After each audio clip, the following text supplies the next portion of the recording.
The 2nd Squadron of the 101st Cavalry Regiment welcomed a new commander to the Niagara Falls Air Reserve station today.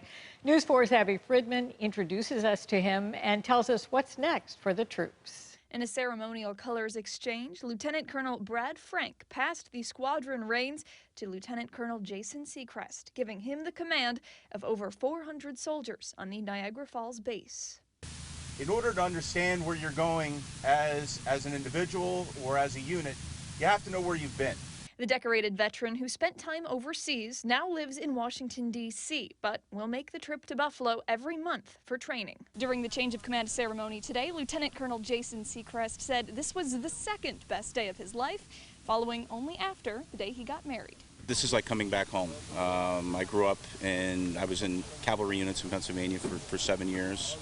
And as every person has to do, usually they have to go leave. You have to leave to come back home again. Outgoing Commander Lieutenant Colonel Brad Frank says the squadron has faced uncertainty after the past year, and it's time for them to get back to normal. He should be able to lead them through what I would have called normal training. So hopefully the pandemic subsides and they can go back to shooting and moving and training their soldiers. The squadron changed course frequently over the past year, helping with vaccine distribution around the state. Some were even deployed to the capital after the January 6th insurrection.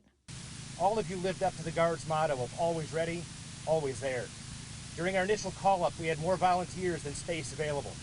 Each of you knew that your communities needed you, and you were more than willing to stand up. We're ready to go back to our wartime mission and training.